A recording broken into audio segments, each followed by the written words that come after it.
And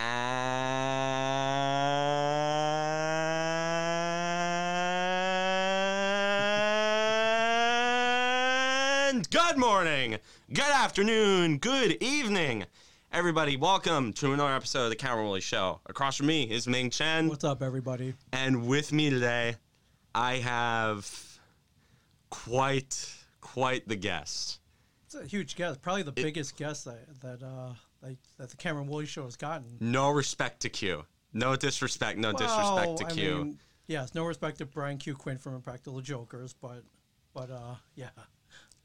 It is just my absolute honor. It's a privilege to welcome the creator of This Week in Sports Ball. A lot of you might know him for that. A lot of you might know him also for his series, The Legacy of Failure, where he talks about a bunch of teams and how they choke a lot in the playoffs. You might also know him for The Haters Guide, but most people know him as the undisputed king of shit posting on sports on YouTube. It is my honor, my friends, to welcome Urinating Tree to the Woolley Show. What's up, man? All right, so we're going to lead off with a little bit. We're going to lead off with some football because that's the only thing that's really going on right now, in sports at least. Where do you want to begin, my friend? I would be lying if I said that I wasn't feeling really bad for you right now. Just absolutely horrible. But, well, you know what? I'll let you tell me how you're feeling right now. Well, Tree, as you may or may not know, I am a diehard Giants fan, and you have experience with miserable Giants fans. Mm-hmm. So they lost on Monday Night Football by 2 points to the Tampa Bay Buccaneers, and it was a similar, a predictable, yet at the same time heartbreaking loss. Is it heartbreaking? Yeah, well, is it more heartbreaking that they actually just give you any inkling of hope? Yes. Or would you rather they be blown out? That's the thing. This team's a tease. This team's a tease every single week. Like Tree, like that don't they? Like they're close every week. Well, they keep losing like in strange fashion. The sad part is you have a better quarterback than Daniel Jones. You win that game. Absolutely. That's the sad part. Yeah, dude, Jones. Like he had that final drive, but most of it was luck. I mean, he technically should have been down on that 4th and 5, but the linebacker over pursued. Oh yeah, definitely. Yeah. But like that second pick was just inexcusable. Oh just my take god, the sack. dude! It's and so I'm watching funny. it on a treadmill, like at the gym. I'm like, dude, just take the sack. What are you doing?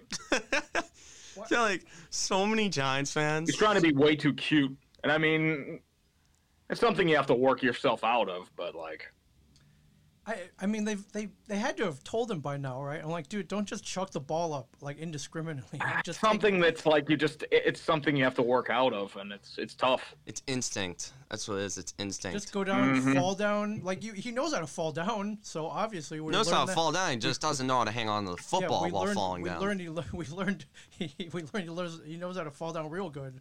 So, and I felt bad as I know they gave you false hope. Oh yeah, every week they give me false hope. They had the lead 14-3. And I remember sitting here, I wasn't even excited. I was in no way, shape, or form excited. I was just sitting there and I'm like, dude, we know what's gonna happen. And then with Jones, it's like, I'm sorry, man. It's just so many anyways, just Giants fans gave so much shit to Eli Manning for taking too many sacks and going down too easily. Yes. And not extending plays, which to some degree was valid, but dude. Well, look where that got them, 2 Super Bowls, so. I mean, yeah, I don't want to. I'm talking about the fans that tried to talk shit about Eli Manning, but I know. I just felt bad. And I saw that last touchdown to Golden Tate, which kind of looked like he chucked up the ball. Golden Tate did all the work. Oh yeah. It looked like he just chucked the ball. Oh yeah, Tate and Golden Tate made that was a great catch. Yeah, I don't get why they haven't fed him the ball that much. Every single time they give him the ball, he does stuff with it. Yeah, for sure. But I mean, and I know you tweeted it. It came down to a 2-point conversion. They had hope. They had a chance. I'm like, they're not getting the 2. It's like, are you kidding me? And granted, I'm hearing a lot of people were talking about whether there was some kind of ref ball going on there on the 2-point conversion with the PI. Sure. That was more of a bad throw, I feel like, than yeah. PI. I mean, that's incidental contact. He's playing the ball. So you have no statement that his back was turned. He was defending. He wasn't even looking at the ball.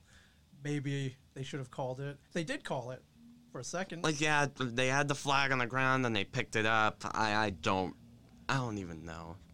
Just that every single week, it's like, I don't even know why I bother talking about this team every week, because it's the same thing. It's Groundhog Day. That's why I tweet every week, Groundhog Day.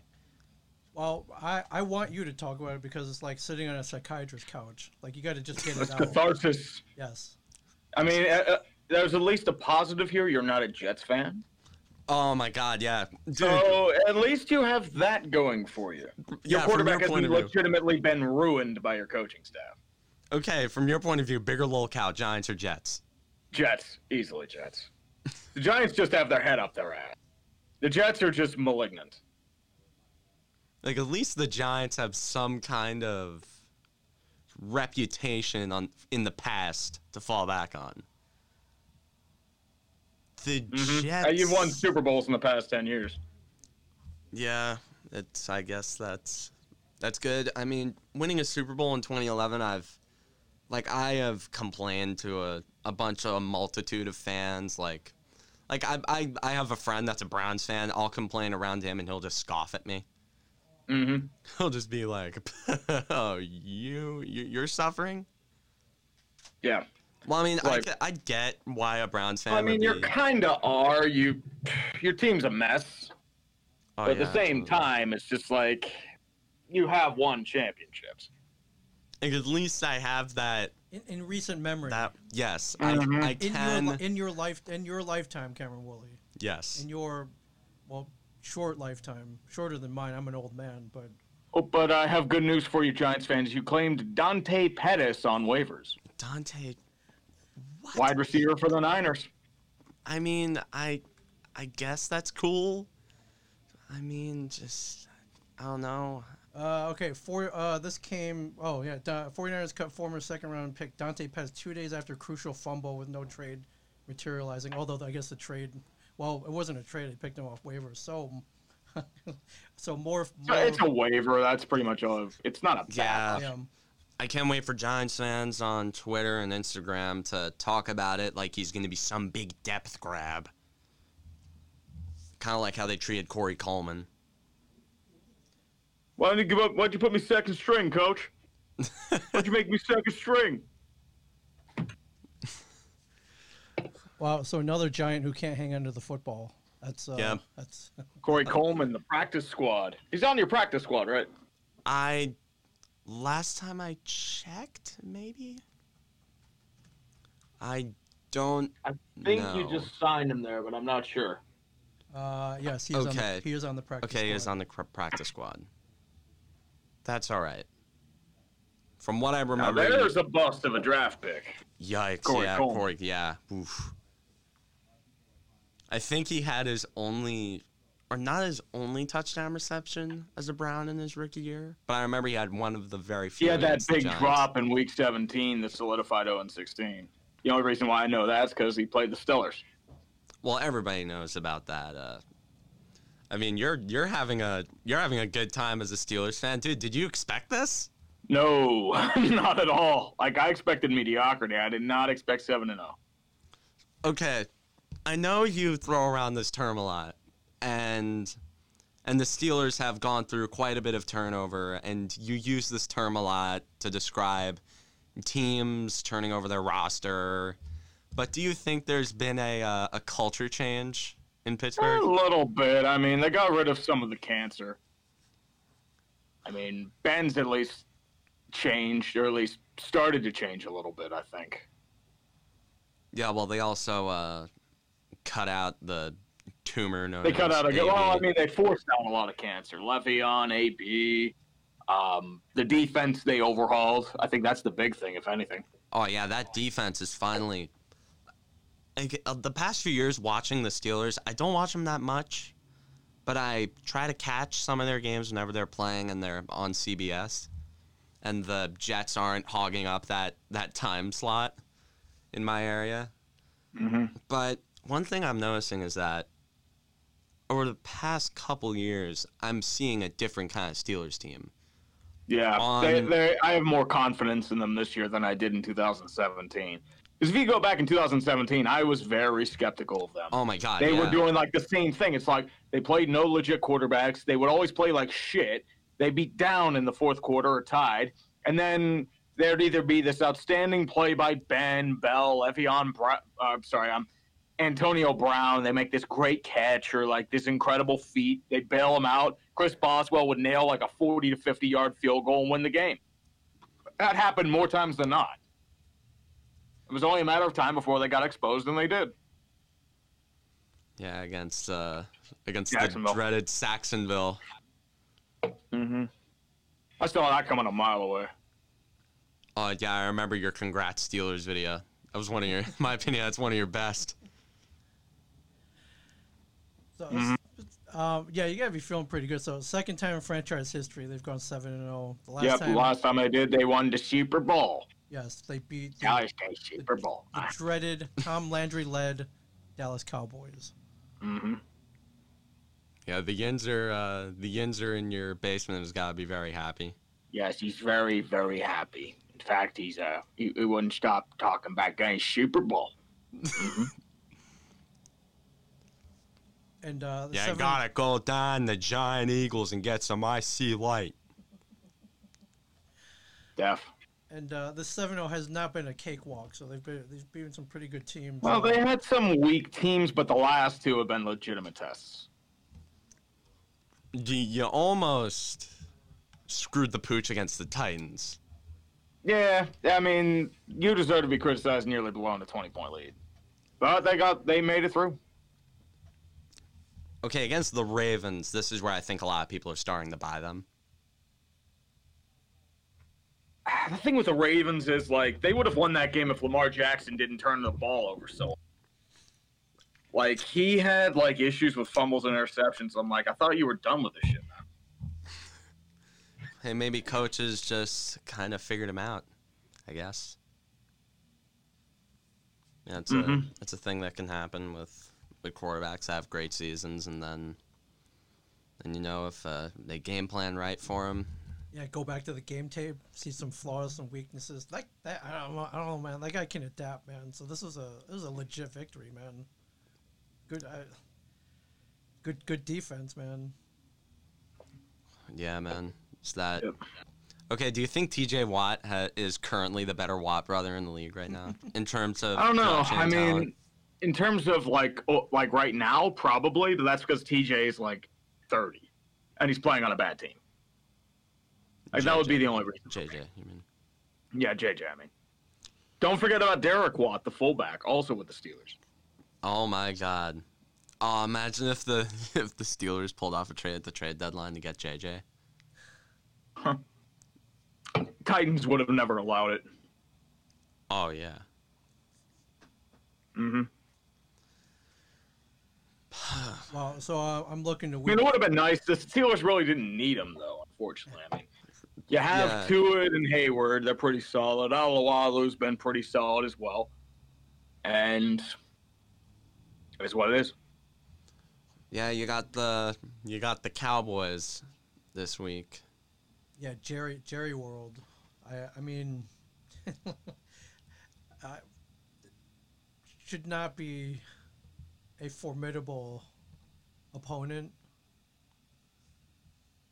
but I don't know. I guess don't underestimate anything this season, right? But if I were a betting man, I don't know what the line is. I would put it on the Pittsburgh Steelers. Yeah, the Cowboys are probably going to be starting the vaunted Ben DiNucci. No, actually, they are not starting Ben DiNucci. Wow, They're changing it up. They are starting either Cooper Rush or Orlando Apollo's legend Garrett Gilbert. Oh, Orlando Like Apollos. DiNucci I mean, played last great. week. Oh, it was bad. Like he was trying way too hard. Like he was like slinging sidearm. It's like, So dude. didn't- I mean, and that's not really the fault of DiNucci. He shouldn't have even been in that situation to begin with. But it was bad. I didn't catch any of that Sunday night game because I had way better things to entertain myself with than Eagles Cowboys for the 5 millionth time on Sunday Night Football. You didn't want to tune in prime time Sunday Night Football between these two titans of suck,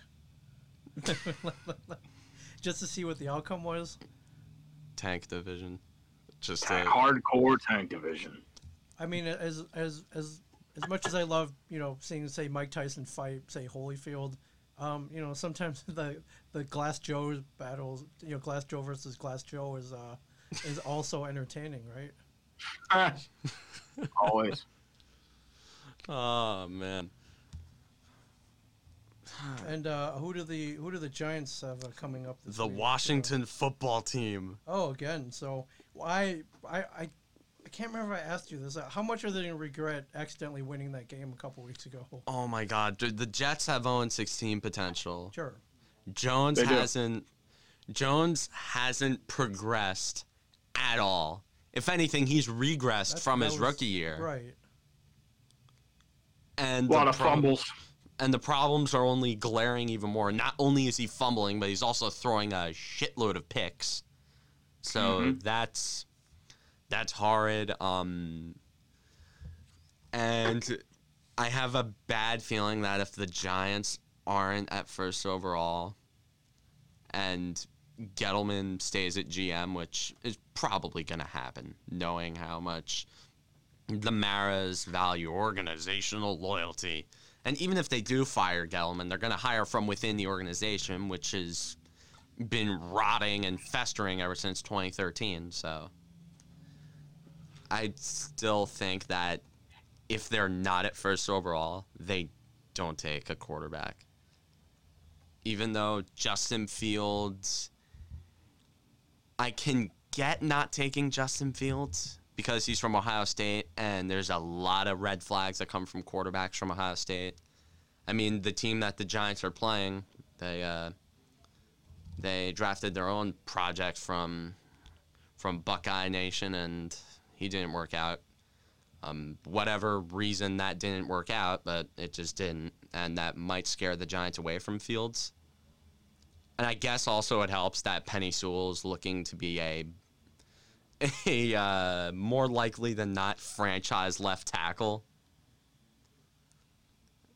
But dude, if I'm the Giants, I try my best to go 1-15 and pray that the Jets win 1 or 2 games. Maybe they get a tiebreaker, and then the Giants get the first overall pick to draft Trevor Lawrence. And we just wait for him to suffer behind that terrible offensive line for a few years until it gets fixed. Hey, is Joe Judge still making everyone run laps and everything? Whatever approach he's taking, it's not really working.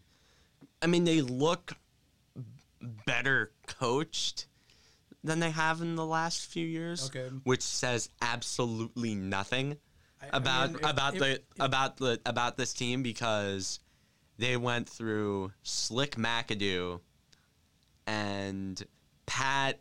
I made Case Keenum good that one year, Shermer. So yeah, I mean, if that means if absolutely slightly nothing. better coaching doesn't lead to victories, then yeah, what's the point? What sucks is that their defense is actually starting to perform. Right. Like, James Bradbury is arguably a top 3 corner in football. Good point. Good point. Well, I have some more good news here for you, I guess. This comes courtesy in the New York Post.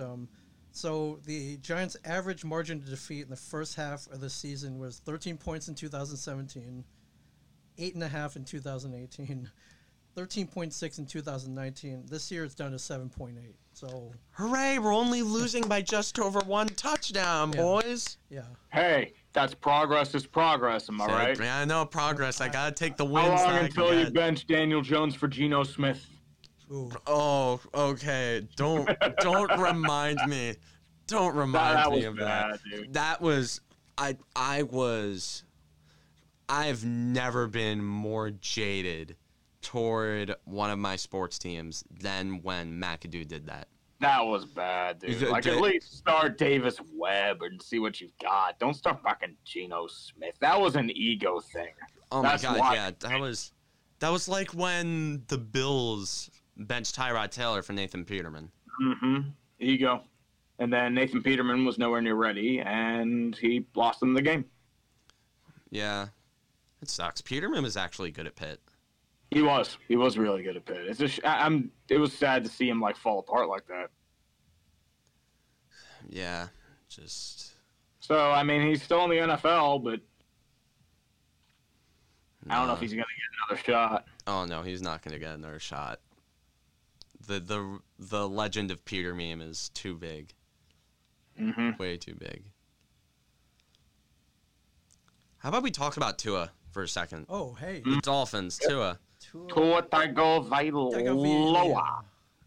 And my friend who's a Dolphins fan has been ruthlessly criticizing me for saying his name wrong. It's not pronounced Tua Tagovailoa. It's Tua Tagovailoa. Tagovailoa. And even when I say it right, for some reason I still somehow butcher it.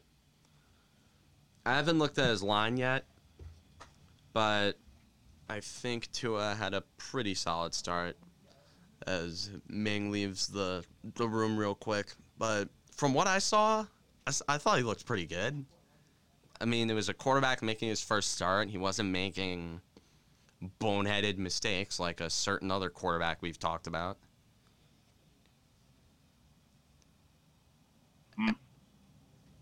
And although I think this win mostly attributes to the Dolphins' defense, because I did see a lot of returns. Yeah, it was special teams and turnovers. Like, Jared Goff got eaten alive. Oh my god, yeah. Dude, Jared Goff, he threw 61 times? Good lord, no wonder he has so many passing yards. They don't have a running game. Or they do have kind of a running game, but they don't use it. Well, the problem with their running game is they don't have like a legit number one. That's the problem with the Rams. They got that. Who's that running back that they got? Number 27. I keep. Darrell Henderson? Yeah, Darrell Henderson. I thought he was like a second or a third round pick. Yeah. But he's not bad, but he's not a number one yet. I mean, Gurley was their big guy, and they're paying him a dead cap. Well, Speaking of Gurley, I'm surprised he returned to form. I thought he was done by injuries. Yeah, but he's also playing on the Falcons. Mm-hmm. That's a whole nother. Oh, That's a different story. A whole nother dimension. Oh, dude, Tree, you've got to be loving the Falcons right now. They're giving you endless. Well, a little bit, and then they're gonna go like 6-10, 7-9, and nothing changes. No, I thought that, like, I'm talking about just the choking and how much content. Oh dear God, that's horrid. They've done 3 times in 6 weeks with an over like 95% chance of winning. Dude, that is. Like, the issue isn't Todd Gurley really scoring a touchdown, even though that was bad. The problem is their defense couldn't stop shit. Oh yeah, their defense always. If they don't blow those games, they're 5-3. Yeah, and Falcons fans are going to use that as an excuse to say that their team is good. Yeah, and then they're gonna keep choking again because they don't have a defense, and they're gonna keep Raheem Morris as coach, and nothing changes. Dude, poor Julio Jones, man. Like, think about it. He is a legendary player. He's getting up there in age, and I heard Julio, no I think, rumors. like what, 32? Yeah, he was drafted in 2011. I don't know how old he is. 31. He's 31. Yeah, he's 31. He's That's up there. old for a receiver. Although for his kind You've of seen some older receivers go big, like Larry Fitzgerald. He's still clicking. Okay, Larry Fitzgerald was taken in the same draft class as Eli Manning. And I think he was taken in the same class as Eli, and he lasted longer than him. So I guess it's good for him. But yeah, I'm shocked that I didn't hear Julio's name in any trade rumors because Cap hit, that's the problem. Yeah. Also paying receivers those big money contracts. Some GMs might be a little cautious in regards to trading for receivers who have big contracts. Cap hit plus the pandemic, everything's like really iffy. No one's gonna want to pay up shit. Oh yeah, absolutely. With how like the cap might not be, might not rise. It didn't rise in the NHL, which is a huge deal. Like I didn't really, when I looked at it, I didn't notice that much, but did the cap not rising in this league could be a huge deal, especially for some of the teams. Saints are going to be in trouble. Oh my God, yeah, the Saints. Yeah, they're $100 million over the cap. Wow. So I'm like, I looked it up. I think it's like 275. Let me look that up real quick. I think I've saved in my likes. That's insane. Yep. The Saints now have 276.2 allocated to their 2021 salary cap in a season where the league maximum may drop to 175 million. Oh yeah. God. Dude, and I think, and they're not even that good. They're suspect. Yeah, like they're paying Michael Thomas. Yeah, and Michael Thomas is throwing red flags left and right. Dude, they're paying Michael Thomas upwards of $10-20 million to catch slants and make unnecessary headlines. Punch teammates in the face. That's right. Oh my God. I can get paying Breeze because he's a franchise. Well, he's your last chance, and he's on the decline. Oh yeah, like I haven't seen him. He's gun shy now. Like he doesn't throw deep anymore. Partly because he can't throw deep, and also Michael Thomas, his number one receiver, he can only run slants. Well, slants, that's the only thing Drew Brees can really throw, that and screens to Alvin Kamara. Alvin Kamara, though, that's a stud right there. Talk about a good back, Alvin Kamara. They're also paying Latavius Murray. Not really much of a handsome sum, but a good bit. They're also paying Janoris Jenkins for the remainder of his 2016 contract that he got from former Dave Gettleman, Jerry Reese, in his spending spree that worked out for a whole 1 year and then bit him in the ass for the last 4. What the Patrick Robinson? Why? That's a good chunk right there, man. man. What the hell? Dude, what? The guy had 1 pick 6 in the NFC Championship game. 1. And he's just vanished ever since then. That's why you pay him.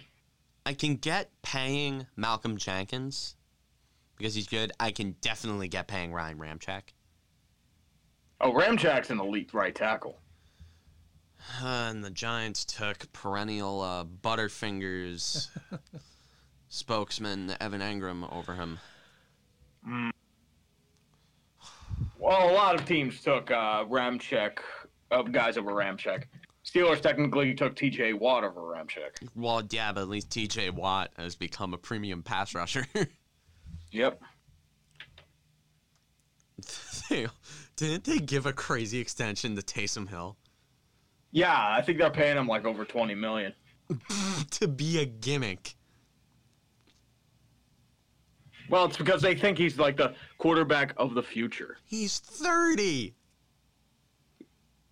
He's 30, but he's going to, his cap next year is a $10 million salary, a $16 million cap hit in 2021. Wow. If they cut him, it's $11 million in dead cap. Dude. You don't cut Taysom Hill. They're not going to cut Taysom Hill.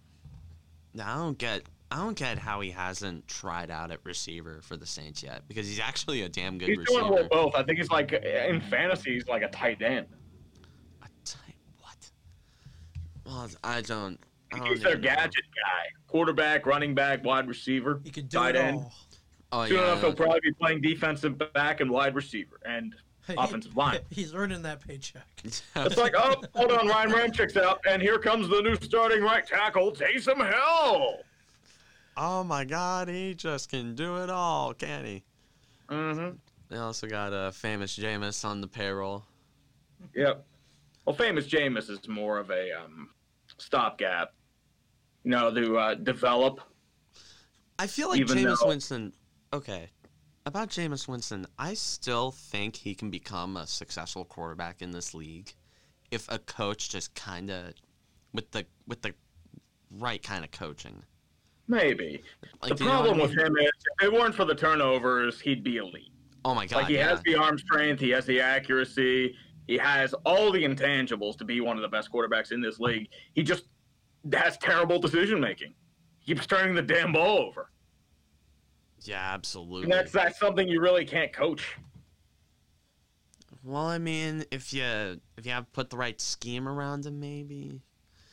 Give him some big man wide receivers. Yeah, give him the right system. I mean, that's what the Giants did with Eli Manning. He threw picks for the first few years of his career until they brought in Yeah, he nearly Plaxico ran him out of town. Until they brought in Plaxico Burress, and he just became a 6'5" lurch with arms that were similar to Slender Man arms and could just catch everything if you threw it in his direction. Mm-hmm. Yeah, Jameis Winston on the Saints is something that could be very interesting in the future. It's not going to happen for another couple years, but... I think Breeze might retire after this year. It's like kind of in that Peyton Manning stage. When's his contract up? Drew Brees? Yeah, Drew Brees. I think they just extended him for this past year. They're worried about him not playing. He's Let's a take a look. free agent. Okay, we have it right now. He's a free agent after 2023. Jesus. He'll be 44. 44. Well, some of it's like voided. So he's under contract for next season too. Yeah. Jesus. With the $36 million cap and a $25 million salary. Jesus. Wow. That's... If you cut him, it's a $22 million dead cap. Dude. That is just...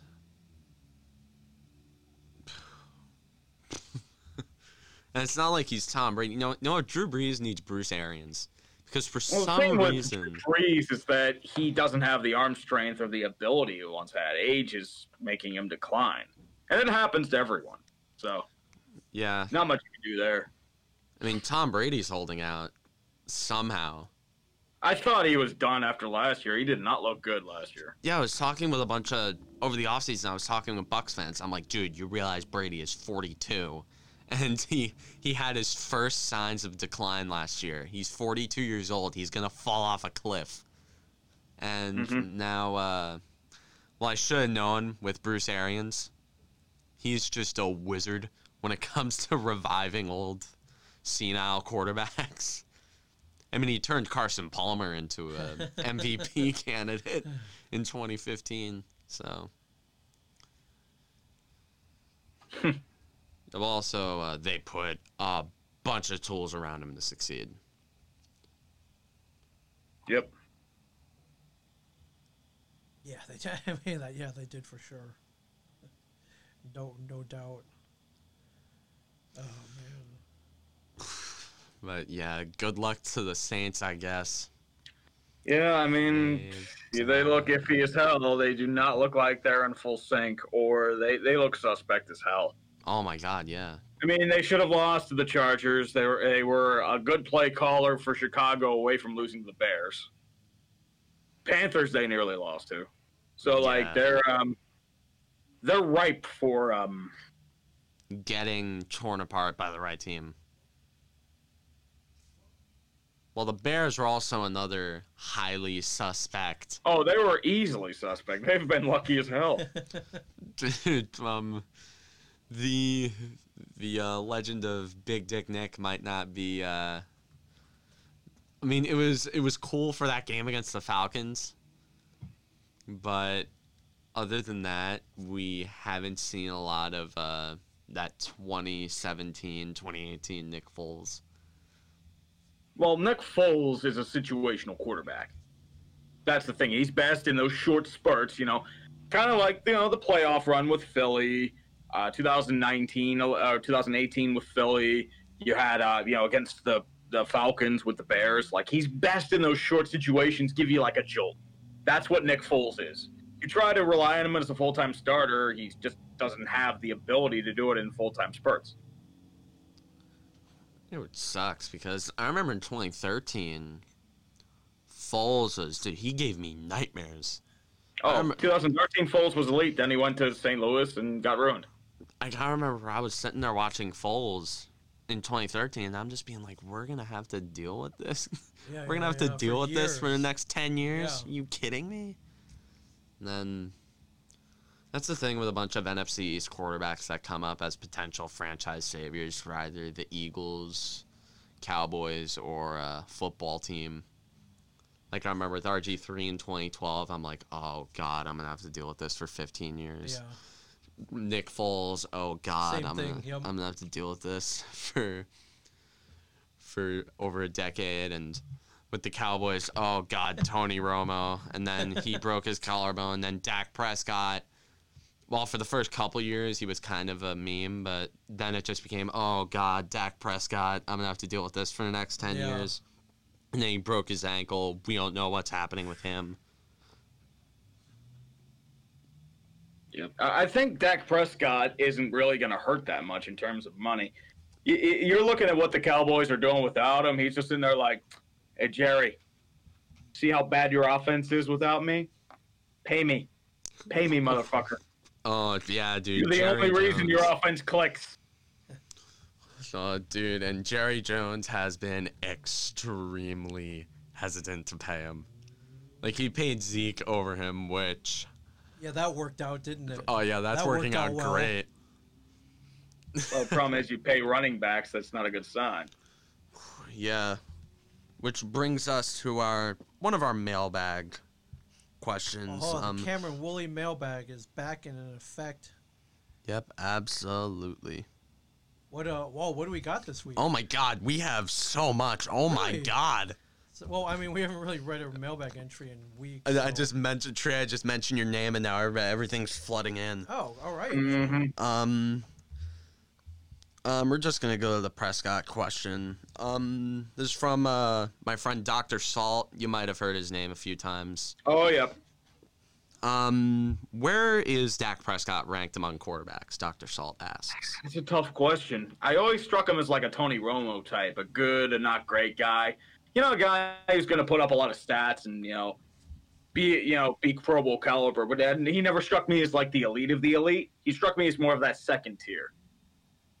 So that's where I'm still seeing him as, like that second tier of quarterback, like with the likes of like Phillip Rivers of the time, couple else. Who else would you really say is in that category? Like Deshaun Watson at this point. Yeah, poor Deshaun Watson. I love Deshaun Watson. He should be up higher, but it's Deshaun. Derek Carr. I'd probably say maybe. Like when he was at his best, Derek Carr. Yeah, Carr was good. Probably say maybe Ben would be in that category. Matthew Stafford. Lamar Jackson. Stafford maybe. 2-minute drill Stafford's definitely up in that category. Oh yeah, Matthew Stafford. I don't know what it is with him with his 2-minute drills. That guy is just. That's because you're playing for Detroit. Imagine him on a real team. Oh my God. Say. Oh dude, Stafford was. Like, I'll talk to my dad so much about, like, other players, and he's like, Matthew Stafford isn't really that good. And I'm like, he's overrated. Like, he's a stat guy. Like, he puts up lots of stats, but he doesn't, like, lead a team anywhere. You pick him in fantasy. But that might be more on Detroit. You pick him in fantasy. That's what you do. Oh, yeah. He's one of the best fantasy quarterbacks in the league. Except for last year, he just got injured and didn't do much. And now he has COVID. So great. Yeah, it's that sucks. Mm-hmm. Oh God, where else? So Wentz in that category. Yeah, I'm higher on Wentz than a lot of people. Everyone thinks Wentz is a bum, but I don't agree with that. I mean, before he started throwing a shit ton of picks, Kirk Cousins. Yeah, I thought Cousins was going to do well in Minnesota. I'm disappointed. Oh yeah, I thought when the Vikings signed Cousins, I had them pinned to win the NFC North. I remember I'm just like, oh yeah, the Vikings, they're gonna do well. They're replacing that Case Keenum with the you like that guy. Oh yeah, he's gonna be. Oh yeah, they're gonna be really good. And then Cousins, and he was good last year. You saw what he did against the Saints in that playoff game. He was good last year, and then. Matt Ryan, maybe you could put in that category. Matt Ryan, yeah, I could see him in there. Yeah. I don't want to drag on with this one for too long, but this is the one that's really perplexing me right now. You talked about how paying running backs is disastrous. Should the Giants cut their losses with Saquon? No, I don't agree with that. I mean, you still have him for another couple of years, so I'd say just roll with him. The thing is with Saquon, it's going to depend so much. I wouldn't sell him off now because of the torn ACL. Yeah, you're going to be selling low on him, dude. God, yeah. Who's going to take him with his foot's almost falling off? Well, somebody will claim him, but it'll be for a low value. It'll be for a fourth-round pick. Okay, injured Saquon Barkley gets at least a second. I don't know about that, man, especially with values of running backs. And he hasn't really been performing that well. Wow. Leonard Fournette got cut. He couldn't even get a day 3 pick. Wow. Well, I mean, Fournette was starting to kind of taper off a bit, but Barkley, at least, even last year, he put up big-time performances, and this year it was more on the line. I don't know, man. As I said, trade value is weird, especially with the risk factor of an ACL. If he were healthy, maybe you can get a second for him. But ACL, I just don't know. I mean, yeah, I don't think the Giants should trade Saquon yet. I give it a year, at least a year, or at least until when contract talks start to kind of pop up as potential ideas and rumors and stuff like that. But yeah, I don't. Yeah, the Giants. This is from. Thank you, Dr. Salt. Yeah, this is from. Excellent question. This is from C Money in Tennessee. What teams do you think will make the college football playoff? Ooh, interesting question. I mean, Ohio State, I think, makes it. Bama makes it. Clemson makes it. Fourth one will be interesting. Yeah, fourth one. I mean, you can make the argument for Georgia. You can make the argument for. Who else is really Notre Dame? Yeah, Notre you can Dame see Notre for some reason is always there. Well, Notre Dame would probably be my choice at this time. Yeah, for some reason, all the people I talk to, they're not really high on Notre Dame. They're just like, oh, Notre Dame sucks. Notre Dame's always about hype, though. That's what you got to worry about. Yeah.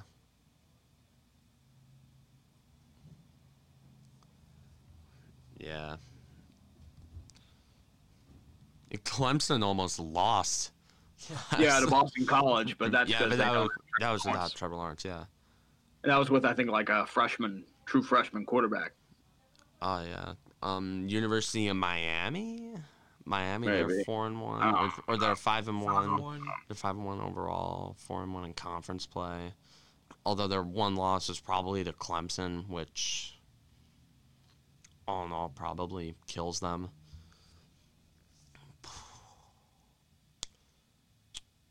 Mm-hmm. Yeah. Yeah, I thought there were going to be a lot. Penn State's 0-2. Well, Ohio State was a predictable one, but Indiana, it's Yeah, they miss Michael Indiana's Parsons. yeah, Indiana's been they're 2-0. I don't get how they're 2-0. Well, the thing with like Penn State is, I am a salty Pitt fan. Penn State is fucking toxic up here. So anytime Penn Fair State enough. loses, I will pounce on that shit. That is our fuel because Pitt is garbage. They talk Yeah. about, oh, Pitt should be ranked higher. They need to be ranked higher. No. You've lost 4 straight. Fuck off. I don't want to hear another fucking word about Pitt being their time or their ranking again. Was Pitt even ranked at one point? Yep, they were ranked a couple weeks. I think highest was number 21. Oh, that's good. It's more than my local BCS school. Rutgers. I mean, Rutgers, they gave us some fun laughs against Michigan State. And then they got manhandled by Indiana, who's ranked 13. Indiana, really? Wow, that's shocking. Yeah. Yeah, as it currently stands, number 1 is Clemson, number 2 is Alabama, number 3 Ohio State, number 4 Notre Dame. Number 5 is Georgia, and number 6 is Cincinnati. Cincy. 5-0. Not gonna lie, I wasn't expecting that. Nope. Was not expecting that at all. All right, now on to another question from Woolley, a member of the Let the Kids Talk podcast. All right. What do the Cubs need to do this offseason? Quickly pivoting to baseball. Real quick. I know, I think they didn't qualify Schwarber, right? I haven't been following the Cubs that much. I know the hitting core it's been iffy, so I think it's time to start dismantling it. Well, like the rumor was they wanted to trade Chris Bryant last year. I think he's a free agent after next year, same as Javi Baez. okay, well, the thing with Bryant and Baez is that not only have they regressed a little bit, their value has vanished. I mean, Baez. I mean, Javi Baez was always hailed as like, oh my God, this is the greatest player. It's like, have you seen him? He's a free swinger. Dude, He's whipping. Like Baez, not only did he have a down year offensively, he Mathised. And I don't know if you're familiar with foolish baseball, but Mathising is when you have over 200 plate appearances and have an OPS plus below 60. Jesus. Historically bad. Well, the thing with Mathis is he's a defensive catcher, so it's a little different. But Yeah, well, it's just a nickname for the. yeah, it's like Mendoza line. Yeah, it's like it's kind of like the analytical version of the Mendoza line.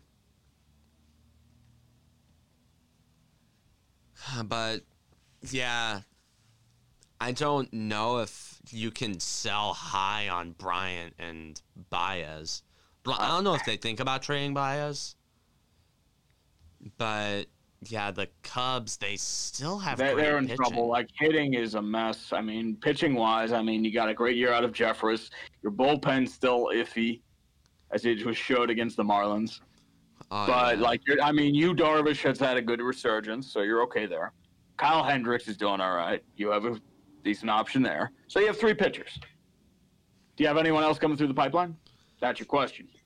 Yeah, but if you're a team that's contended as much as the Cubs had, and with their willingness to part with prospects like Gleyber Torres and Eloy Jimenez,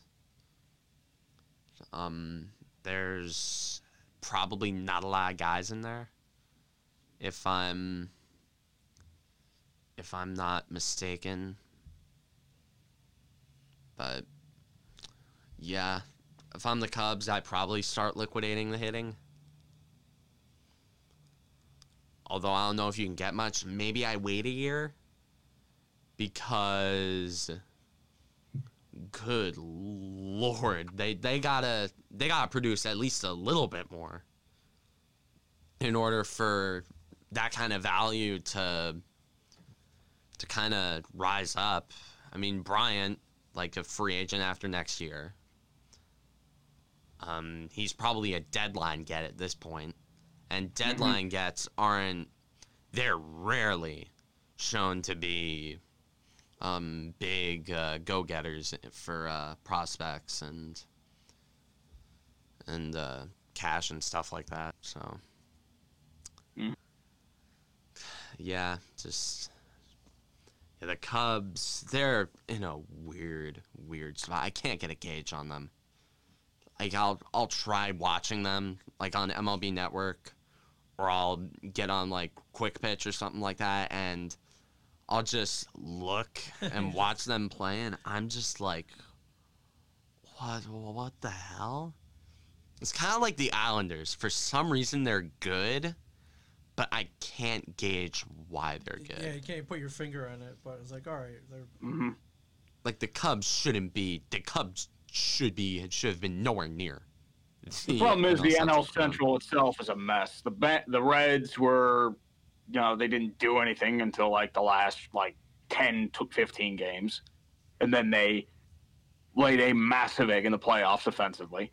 The Brewers, their hitting core was demolished, and they became nothing. They were even worse than the Cubs in terms of hitting. They shouldn't have even made the playoffs.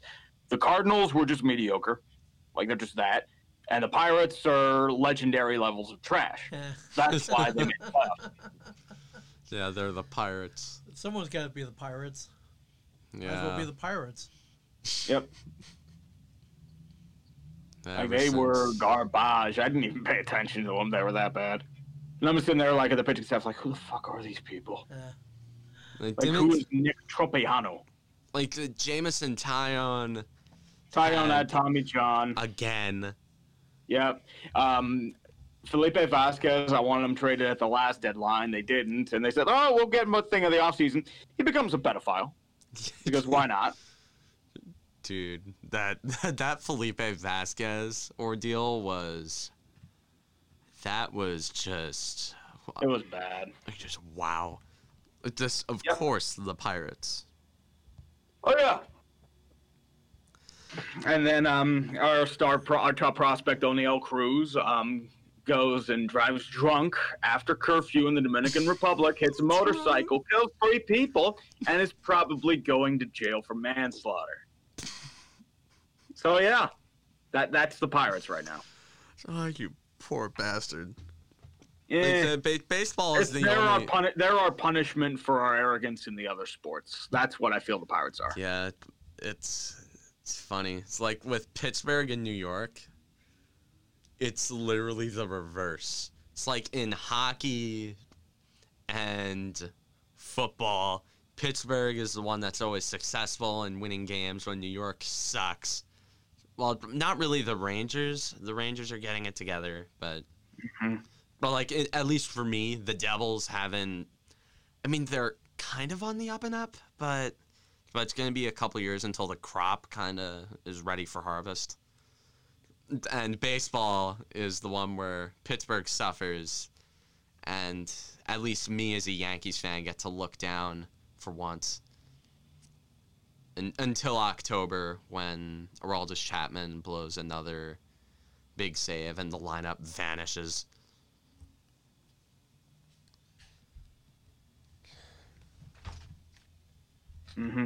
Awesome. Good question. What do you got next? From the vaunted Flylatory. Flylatory. Welcome back. Flylatory. Where do you think Mike Hoffman will sign? Mike Hoffman? I don't know. I thought he would have signed somewhere by now. Either he's waiting for a contract. He might even sign in the KHL. KHL? Well, with me, it took a while for Dadonov to get signed, so there's that. I mean, he's not going back to Ottawa, unfortunately. Oh, no. Oh, God, no. Especially after what his wife or his girlfriend did with Erik Karlsson's wife. Absolutely despicable, by the way. That was that. He lost all his leverage and got traded for nothing. And he got flipped again for some kind of value. Personally, this is just my Devils side talking, but from a Devils perspective, since that's kind of I talk Devils a lot, I think if Hoffman were to sign here, I think he's going to sign like a bridge deal regardless, like a 1 or 2 year deal. Maybe he goes the Taylor Hall route and signs with a non-contender for at least 1 to 2 years, and then the team that gets him, like say a 2-year contract could be very optimal, and that team could flip him at the trade deadline for even more value because they have that extra year of control. That's how the Devils got so much for Blake Coleman, because even though Coleman wasn't exactly an elite forward, he still had a shit ton of intangibles and value that he could provide to a team, and he has, I think 2 more years of control left on his contract. And also not a lot of cap it. That's how the Devils got a first rounder and Nolan Foote. Yeah. But yeah, I like Blake Coleman as a player, so that's the reason. You know me. Or you don't know me, but for the people that listening, Ming, you know me. I know you. I've been on the Blake Coleman train Absolutely ever since 2018. I've always seen him as kind of a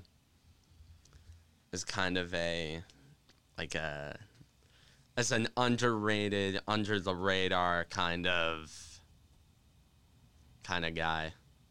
And now he's finally in the spotlight now in Tampa, getting a cup-winning goal. Good for him. Mm-hmm. Good for him. Just absolutely good for him. Anyways, I think You've Hoffman... done good, Blake. You've done good. Anyways, in regards to the Hoffman question, I think he signs. I don't have a specific team, but I think he signs to a team that's not contending and is typically trade. I mean, he's probably going to sign like a Taylor Hall deal, like a 1 year, prove it. This is from Hollow. This is kind of a meme question. Who would win this battle, the Dream Team Eagles or the 2019 Browns? Ooh, all right. Who blows it more? Yeah. Ooh, damn.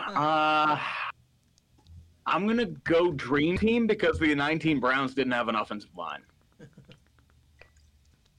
Yeah. And they also had a better coach. I mean, say what you will about Andy Reid and Philly, but Freddie Kitchens was completely out of his element. Freddie Kitchens was... Dude. Things with the Browns is that with Beckham, I watched Odell Beckham for a long time. The Browns completely misuse him.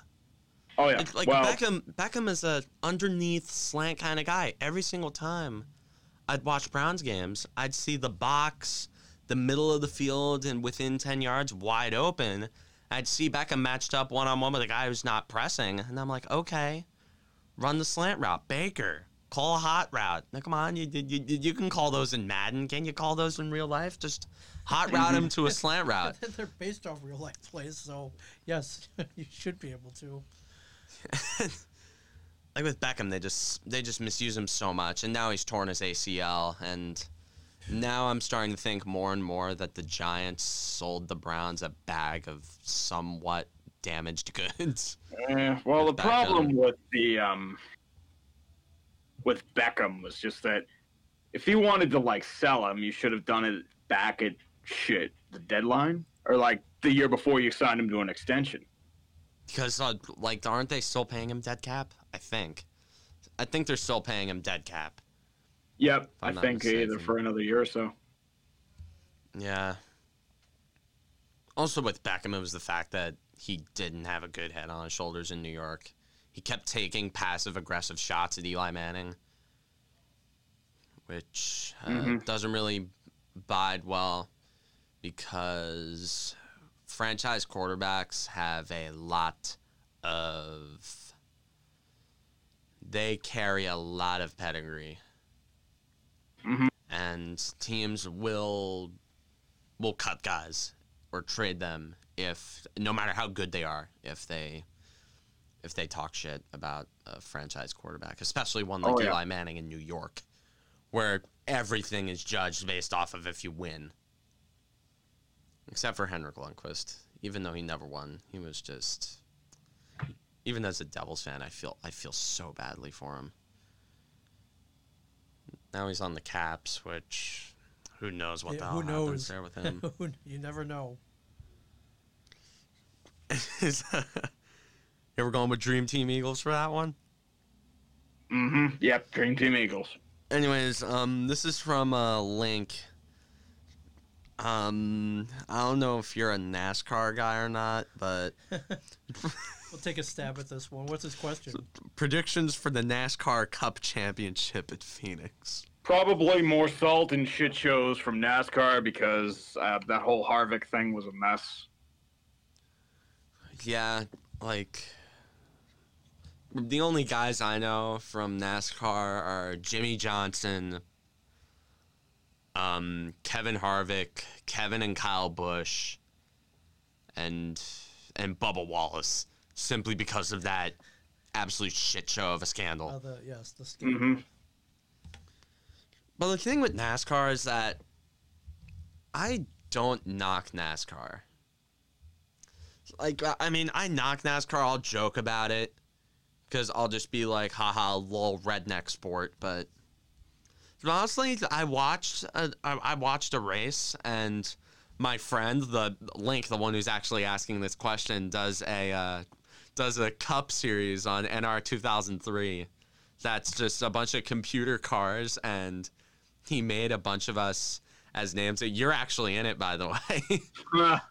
I think I remember seeing that. He mentioned it sometime. The USD Cup They're like, series. oh, you're winning the race. I do remember that. The USD Cup series is it's always fun. It's a better system than what NASCAR uses now. They actually just go by points. And NASCAR goes by whatever the hell their playoff system is. Yeah, but NASCAR, the thing is that it's probably better in person. Like, I could just imagine. I was actually going to go to an event in Martinsville back in May before all this shit went down. Right. We were going to meet a couple NASCAR followers. We were going to see a race. I was going to go with 5 points. And unfortunately, that never happened. So I still have yet to crack my NASCAR cherry. I could just imagine, like, renting out an RV, sitting in the infield at, like, Talladega or something like sitting that. on the roof. Like, and the cool thing about NASCAR races is that you can bring your own cooler. Yeah. Like, you don't need to pay exorbitant prices for beer. You don't have to pay $15 for a warm, flat beer at Yankee Stadium. And you can just sit there. You can bring your own grill. You just make your own food and just listen to some redneck rock and fly a bunch of flags and you're there. You're good for the day. Yeah, that's gotta be a hell of a day. Just going down to a NASCAR race. That's what everyone tells me. It's just like, yo, man, you can talk in that redneck voice all you want, but once you're at a race, you're gonna be mesmerized. Yep. Especially if you're in the infield. Those are probably some shenanigans that happen there. Okay, in the infield, that's just a bunch of drunk, like, just rowdy, whole lot of Confederate flags. Oh my God. Not anymore. Like, Ming pulled it up on Google Images. I've already seen 2 Confederate flags. Yeah, this was back in, not anymore. Yeah, they banned Confederate flags. Not anymore. Mm-hmm. Yeah, poor like, Confederates. NASCAR, yeah, those poor bastards. Mm-hmm. Well, I never got the Confederate flag shit. It was just like... Like, really, man? Just like... No, it's just like... it comes off as just like... like, we see them in southwestern PA. It's like, we're a union state, right? It's like, really, man? It's like Pennsylvania. Like, I get why people do it. It's like a southern pride thing. It's not really a racist thing, but... I mean, whatever. Yeah. I mean, people think it's racist now. I mean, in 2020. Well, I mean, like up in New Jersey, like, we look at Confederate flags and we're like, what? Yeah, exactly. Like what? I mean, like, people bitch because I don't get it, and like, whatever. I mean, I think I get a point where it's like, okay, we're in southwestern Pennsylvania. We don't have a history of slavery or allied with the Confederacy. Get the fuck out. Huge difference. Yeah. Anyways, This is from, again, I'm Woolley. What do the Orioles need to do to become competitive? Now, Ming here. I would say they need to keep developing. Most off. Like, they're on the right track, but they need like some work. Yeah, they're not spending big time money on any free agents. Yeah, everything's going to come from within, and even then, if they succeed, they're going to trade those for prospects. So, but yeah, they need pitching. Like that's a definite. Pitching is an organizational problem. Sure. Well, they just hired a new pitching coach that they've been grooming for a while. So hopefully that hired from within. No, this is from like the minor leagues, kind of. Oh, sure. Like minor leagues. This is a deep-rooted problem that you gotta really, like, you have to hire a whole staff dedicated to digging that staff out and examining why you can't develop pitching. You just want the Orioles to be the Yankees farm system again, man. Or is it, hey, Mussina, come on over. Hey. Yes. Okay, first of all, that's... Which is fair. Okay, first of all, the Yankees farm system is... Well, we have poached a couple relievers from you. Sure. Zach Britton is... Zach Britton, for sure. In my opinion, you should be the Yankee... in a way, but in my opinion, you should be the Yankee closer. Zach Britton was they exercised his option, so... a former Oriole. You got him for another year. Yeah, Zach Britton. Other than that, the Orioles aren't really the Yankees farm system. If anything, that would be the Marlins because of Derek Jeter. The thing is, Yankee fans, we think that the entire league is our farm system. That's entitlement, baby. Well, technically, you can be. Can the Pirates be your farm system? We could use some good players. Well, I mean, just thing is, that's just like who do you guys even have? like no disrespect whatsoever, Can you name some? But do you guys even have any, like, what, Josh Bell? Even then, the Yankees have Luke Voigt. But Josh Bell is not developing. He had a really, really good year. He had a good couple months. He was good in May and June. He was just raking, but like after that, it's just like Jesus. It's painful stuff. Hardcore pain. Hey, at least you not fired Neil Huntington. Yeah, dude, everyone's saying oh, we fired Hurdle. We're keeping Neil Huntington's like, really? No. They were doing interviews during the whole damn thing. It's like, Jesus Lord. Yeah. Hey, at least you have the Pens and Steelers. Yeah, the Orioles, I think they just need to keep their course and try to at least develop pitching. Yeah, it's going to be another 3-4 years off from any competitive baseball. I don't love waiting, getting beat up, but that's baseball. I mean, the Orioles are kind of the Yankees farm team in a way. I mean, we beat up on you guys every year. Yes. Yes. And then it's I remember before that that series in September, I think, when the Orioles were a game back of the 8th seed. Oh right, they got. So, and I remember we were texting each other. We're like, oh my God, this is important. This is an important game. Yeah. This is the first competitive. This is the first first series with stakes that we've seen between the Yankees and the Orioles since. Swept all 4 games, right? If I remember correctly, or 3 out of 4 came. Yeah, I think the first game. I think they took all 4. Yeah. I think the first one went. I think the first one was when Garrett Cole tossed a complete game shutout. Yep. Yeah. And then it was just like, oh no. Then Luke Voigt hit 2 rockets. He did. In the second game. And then, time, prospects, and some starting pitching depth, or some starting pitching at all. Yeah, good. That's your short answer. I mean, Cosmo Kramer looked pretty good. Cosmo Kramer did look pretty good, but it's a little too early to tell whether or not the Orioles pitching system will ruin him, and then he gets traded to another team, becomes a Cy Young candidate, or another Jake Arrieta, or Dylan Bundy. Guys still there? Yep. Yeah, we're still here. Yeah, you guys kind of cut off on me for a second.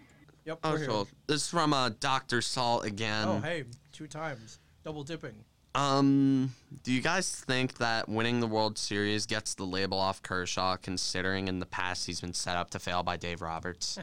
Probably. I mean, I always struck me as like the Ash Ketchum. You know, Oh, he'd have yeah. this like crazy failure due to reasons in and out of his control, and then he like Ash Ketchum would win this like random like tournament that like is apparently considered illegitimate. Well, And I'm also, like, it's either wait, he's gonna win like like now, or he'll win like when he's like 40. Wait, Ash actually won technically He won in a tournament. Alola. No, he won in Alola. He's like the most recent. That was like number 3 trending on YouTube for like a week. Ash Ketchum winning Alola. Like in Sun and Moon. Like he won the Orange League. That's right, when he finally won, you mean? Yeah, that was Yeah, when that was- when we dedicated a whole segment to it. God, okay, the big thing, Tree, I don't know if you know about this, but in the X and Y series, Ash made it to the Kalos League final, and he got screwed over by stupid type matchups. His Greninja somehow lost to a Charizard. Granted, it was a Mega Charizard X. It was just OP. Yeah, it was just, dude, Ash Greninja in that entire series was bust. That's why Greninja's my favorite Pokemon. But yeah. My Pokemon lore isn't really like super like high up, but even I know when shit's real. Oh yeah. Like Ash Ketchum winning a tournament, like that trended. Oh yeah. That he was like. It's so funny. In the span of 3 years, or the last 4 years, we have, in terms of the memes that we've lost the Eagles, we've lost the Capitals, we've lost the Blues, we've lost we've lost Clayton Kershaw. Yep. Yeah, like this year's been trying to break me. It's not good.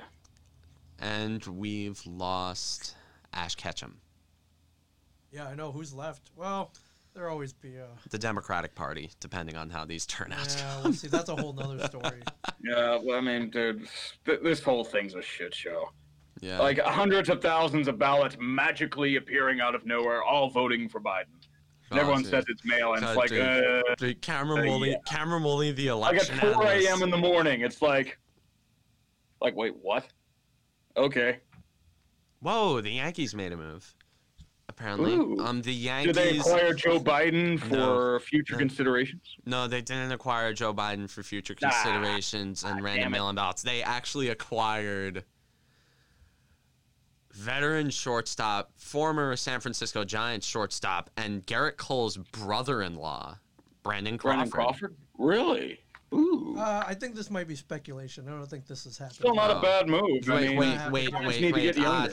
It was speculation. Yes. God This is a damn what it. if. Damn it, don't put my hopes up, man. Come on. So, dude, it was. I thought baseball was going to do something. Dude, it was clickbait. It was such a clickbait headline. It was pros and cons of Yankees trading for veteran shortstop Brandon Yeah, Crawford. it didn't happen. Thank you, SNY. You suck. Dude, of course it's SNY. Of course. Of course. Yeah. They got to resign LeMahieu first, man, before these two. Oh my god, dude! If they traded for Crawford, I'd kiss goodbye to DJ LeMahieu. Wish I would be livid if they let him go. Personally, I feel like the Mets are gonna poach him in just a power move from Steve Cohen to get excitement in the fan base, because Mets fans. Okay, but Mets fans love nothing more than screwing over the Yankees. That's why they traded for Marcus Stroman. It's not even about that. It's about, I think the Phillies. I think they go after JT Realmuto. Because he's a big free agent, and the Mets do need catching help. Oh my god, yeah. I saw on Twitter a video compilation of Wilson Ramos grounding in the double plays. Yeah. It was. Wilson Ramos was a solid catcher, but he just didn't have it this year. Yeah. Anyways, next question from Mantic. Do you think the Dolphins are legit? Not yet. I mean, they have a shot at a playoff berth. The AFC is just really competitive. I'm surprised how they came out against the Rams. I'm surprised how well they played defensively on special teams. I think Flores is doing a good job down there. My worry about them was that he was way too green as a coach. I thought he needed more time, but he's been proving me wrong there. I thought he did good work with the Patriots defense the last couple of years. So I'm glad to be wrong on that front. Issue for them is going to be offense. If Tua Tagovailoa is going to be the big deal or not. Yeah. If he's not, then, I mean, you have that Texans pick. But, I mean, he needs more time, I feel like. Tua could be kind of a baptism by fire kind of thing. I do agree with you. What's happening with Justin Herbert and Joe Burrow, and they want that. That's why they're doing it. Yeah. It's like, oh, you're going to sit, especially since Herbert was picked ahead of him, or picked after him. And Herbert's currently lighting it up in Spanos land. Yeah. Another question from Hollow. This one just hot and ready. Do you think the Josh Anderson contract has a chance to be worse than the David Clarkson contract? It depends. Main thing is, you better hope that injury was just injury related. That is a ridiculous risk. Like, that is a huge risk. But the problem is, it's Bergevin, so it'll probably work out just because. Yeah. But trading away Max Domi, that is just... Domi, he wasn't going to get paid there. Yeah, good point. But you trade Max Domi to shell out for a power forward. Like, even though, granted, I like power forwards, I think they add value to a team. But 7 years? Again, we learned this thing with David Clarkson. Wow, I'm actually just realizing how similar this contract is to David Clarkson. Oh, it's the same contract. 7 years, $5.5 mil. Oh, wow. Shit. The thing with Clarkson is he was coming off a weird year, and he did not fit the Toronto system. Because Clarkson was after a lockout.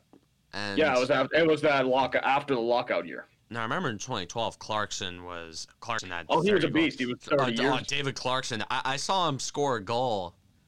I saw him score a nifty deflection off of a shot from Bryce Salvador in Game 5 of the 2012 Stanley Cup Finals.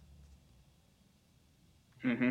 Dude, that series just never ceases to piss me off. Game 1 was the one that really just still, like, whenever I think about it, it just makes me go, God damn it.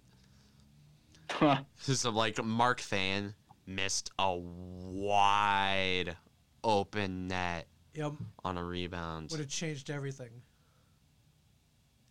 It's like, I still shudder a little bit when you mention the names Anze Kopitar, Jeff Carter, Justin Williams. Good shit. Alec Martinez.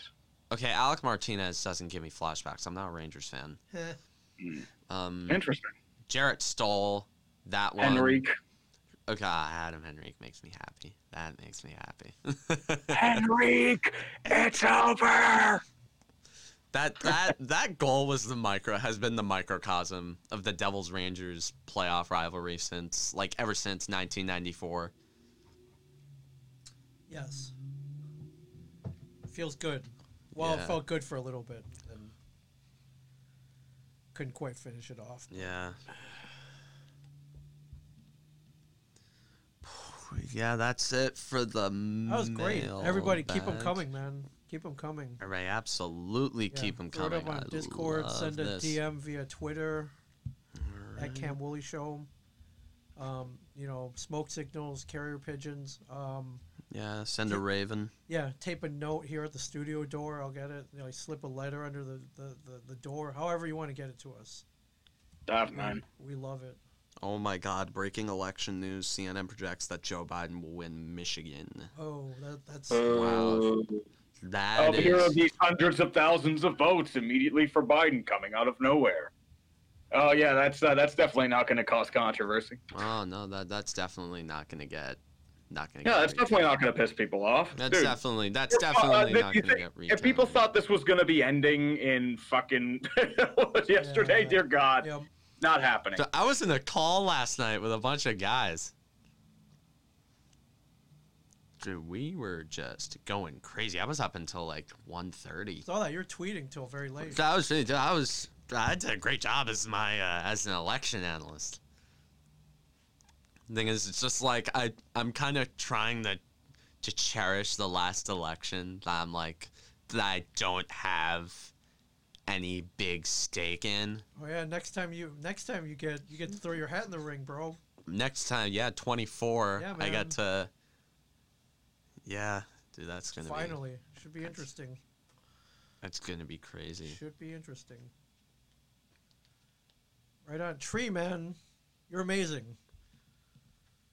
Mm-hmm. Yeah, man. Check out Tree, Urinating Tree on YouTube. 412,000 subscribers. Still can't believe that. Oh, speaking of which, I'm uploading Sports Ball Week 8 right now. Week 8 is and going it doesn't up have right a now. sponsor on it, so it's not going to be delayed this week.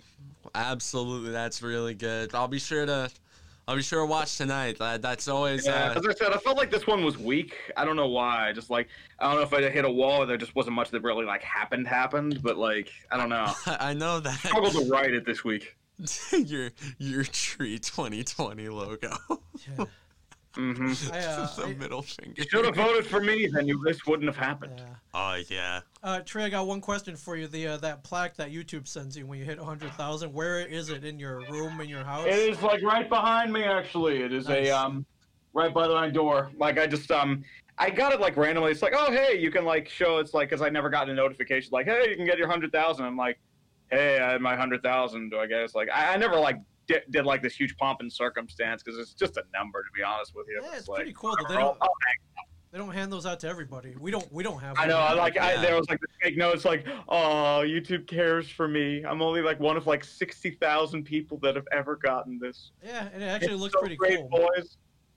Awesome. So sad. Yeah, we only have 38 over here.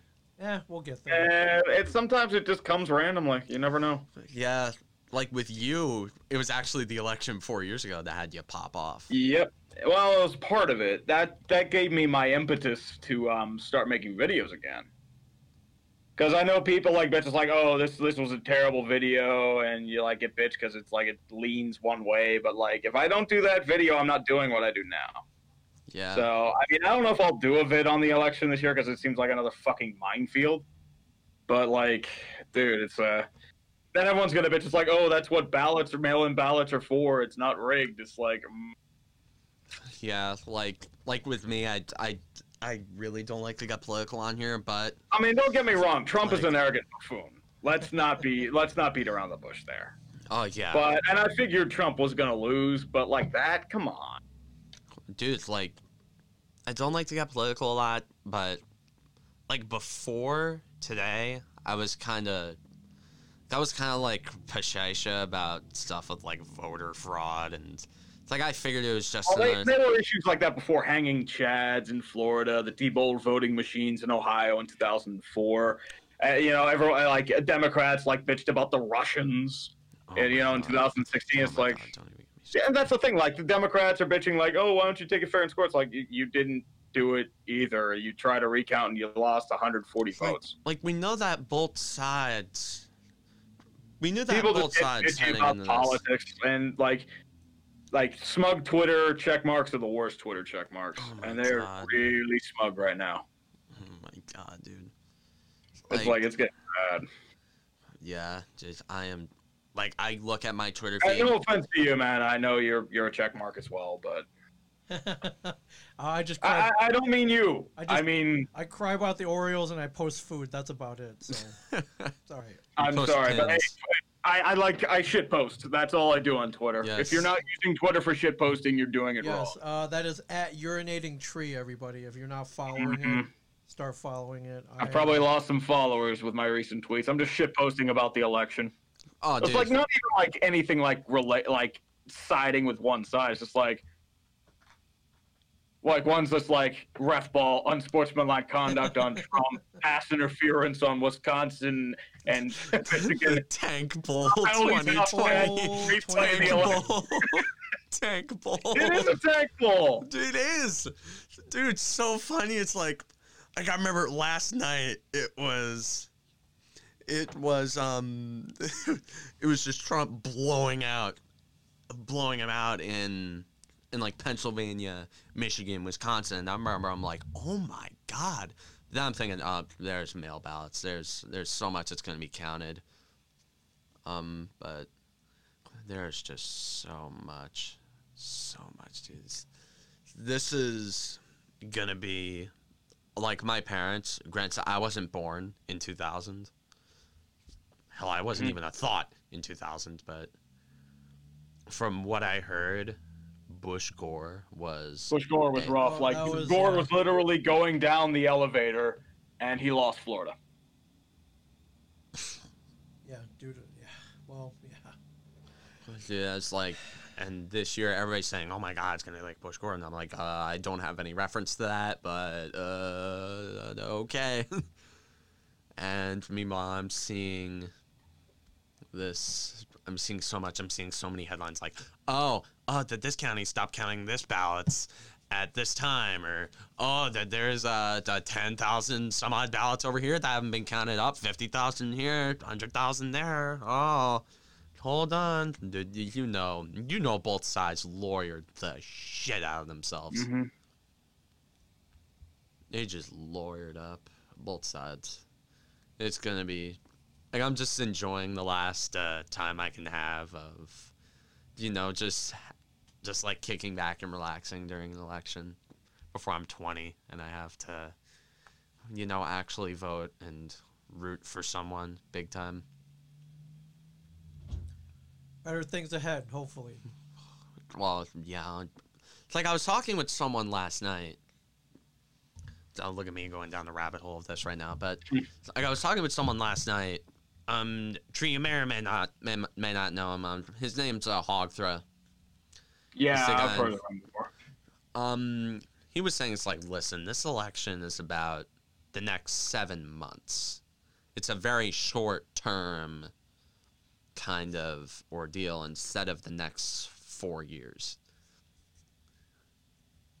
Also, am I the only one that gets so many pet peeves of every 4 years? Everyone telling me that this is the biggest election of our generation. Well, dude, they were doing a huge election blitz this year, and I mean huge. Oh my God, yeah, like the NFL. I haven't seen a. Dude, it's every fucking organization. It's like it doesn't even feel genuine. It's just like, okay, it's the company. Like, you should vote, but for the right candidate. Like you said, yeah, we at the company want you to vote. Pretty much. That's pretty much what the NFL is. They are the embodiment of the company. It's like, oh, yeah, we were wrong about Kaepernick. We're sorry. It's like, why don't you give him a job? No. We'll just play the Black National Anthem for 1 week. That'll get the people on our side. It's like, really? Well, the thing about Kaepernick was that the publicity that he got. The media circus. Like, and everyone will say, like, it's because he was blackballed. I don't really. His talent. He wasn't good enough to justify the circus. If he were 2012 Kaepernick, he would have gotten a job. Oh, yeah. Absolutely. If he were 2012 Kaepernick. Yeah. And I remember after like, he got cut or he didn't get cut, but he opted to go into free agency. And he wasn't getting any offers. He was like, oh, no, I'm going to stand for the anthem. I'm like, yeah, no shit. Mm-hmm. Now you're saying that. This is going to help you get a job. Yeah, he mentioned, like, oh, I'm going to stand for the anthem now. It's like, yeah, I wonder why you're doing that. Yeah, really? And now we're at the point where standing for the anthem is now considered controversial, which, I mean, what a world we live in, right? That's so weird how so much stuff, it's so polarizing now, man. Just... Oh, dude. It's either you're with my side or you need to be fucking eradicated. It's like there's no such thing as civil discourse. No such thing. It's like you're either... and just wait till the hate speech laws get passed. It's like I see so many people on the right talking about, like, Democrats. They're calling Joe Biden a socialist. I'm sitting there. I'm like, Joe okay, Biden's a like, puppet, dude. He's I not know- a socialist. I Maybe know, the people I'm- under him are, but Joe Biden is not a socialist. and I'm sitting there. I'm He's as like, establishment as it gets. I'm like, dude. I'm like, okay. Like, what? Like that. And people like calling, like on the left, calling Trump a dictator, a fascist dictator, and I'm like, okay, first of all, Trump is child's play compared to like other shit, dude. He is nothing. like people were, I saw people kind of like in a fit of rage comparing him to Hitler, but I've seen people calmly compare him to Mussolini. I'm like, dude, that is Mussolini. Jesus Lord. Is he invading Ethiopia? Does he have aspirations of rebuilding the Roman Empire? So it's like I never learned much about Mussolini. It was always in history class. It was oh yeah, we're gonna learn about Hitler. We're gonna learn about Stalin. We're gonna learn about FDR. But only the New Deal and World War II FDR. But and we're gonna learn about Hitler. A little bit of Hirohito. A little bit. Little bit of Well, we Winston don't really Churchill. talk about Hirohito because he stayed in power. You're talking about like what's his name? Tojo. Admiral Tojo. I didn't hear much about him, but like I didn't know a lot. The He only was like the head general of the Japanese yeah, it was army. kind of like the Eisenhower of Japan. Pretty much.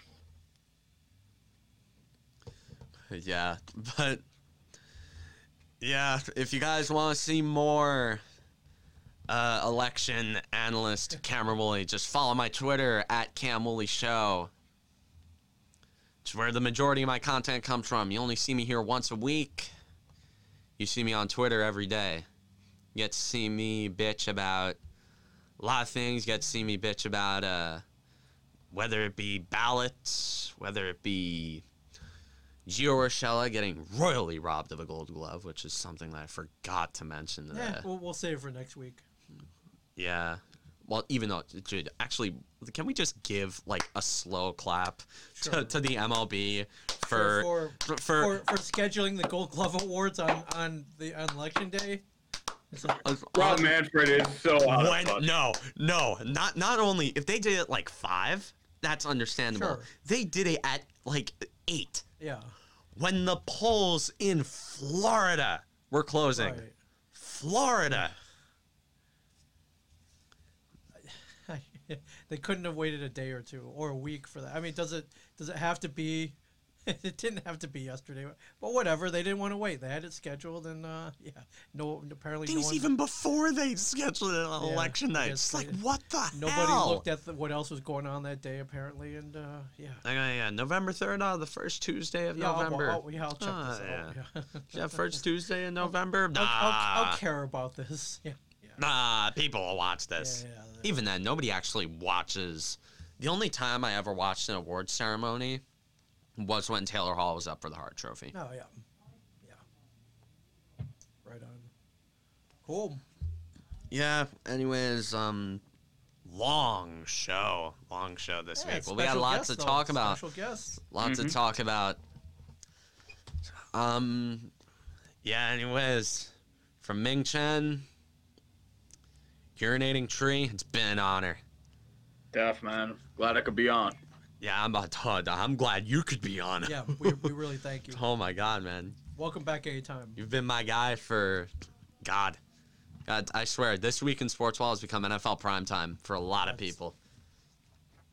And from Ming, Tree, in a shared universe podcast studio, I'm Cameron Woolley. Don't forget to like, subscribe, ring that notification bell, follow me on Twitter, share, tell your friends, and stay classy, New Jersey.